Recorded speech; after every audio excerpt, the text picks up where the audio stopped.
Joaquin Archibaldo Guzman Loera, who would later be known across the world as El Chapo, was born on April 4, 1957, in the small mountain village of La Tuna.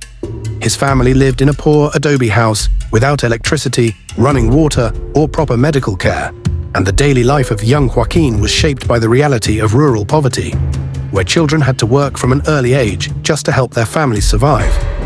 His father, Emilio Guzman, was a cattle rancher, but also relied on cultivating marijuana and poppies.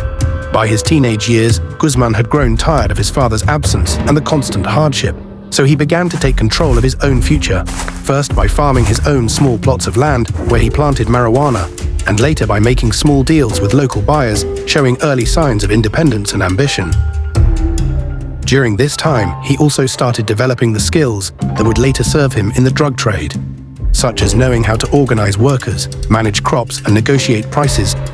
As Guzman entered his late teens and early 20s, he began to leave La Tuna and move closer to larger towns and cities, where he started to connect with people who were higher up in the drug world, including small-time smugglers and traffickers linked to the powerful Guadalajara cartel. And soon he was working as a trusted helper in smuggling operations, transporting marijuana and cocaine shipments through Sinaloa and beyond. These first experiences outside his village introduced him to the larger networks of organized crime.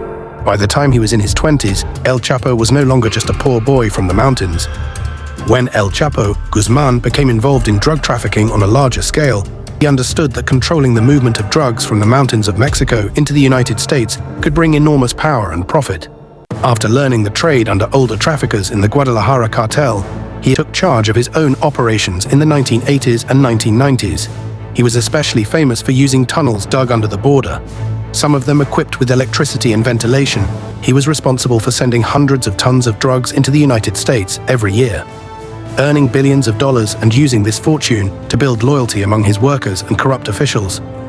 In June 1993, Guzman was located and arrested by Guatemalan authorities near the Mexico-Guatemala border. Prison, he bribed security guards for special treatment, took a mistress, and continued to seamlessly oversee the workings of the Sinaloa cartel. During this time, the Sinaloa cartel expanded its influence into the trafficking of methamphetamine. In January 2001, Guzman escaped the maximum security prison in Jalisco, Mexico. Guzman was wheeled out of the facility in a laundry cart and driven away by a prison maintenance worker. His escape started a years-long manhunt that spanned the entire country of Mexico. After more than a decade on the run, Guzman was captured yet again in February 2014 at a hotel in Mazatlan. Guzman's second escape took only months, but this time he wasn't wheeled out the prison's doors. On the night of his escape, El Chapo walked calmly into the shower area of his cell, just like any other inmate. But instead of returning, he slipped through a hole in the floor that led directly into the secret tunnel, and from there he either rode or walked the length of the passage until he emerged in a half-built house in a nearby rural area, disappearing into freedom before the guards even realized what had happened. When prison authorities checked his cell, they discovered the hole under the shower and immediately raised alarms.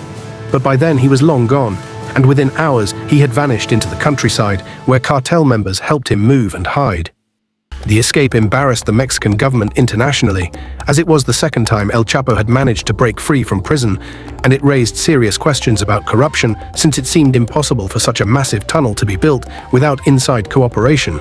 For months, authorities searched across Mexico, but El Chapo used his network of safe houses to stay hidden until he was finally recaptured in January 2016, ending what had become one of the most daring and famous prison escapes in history.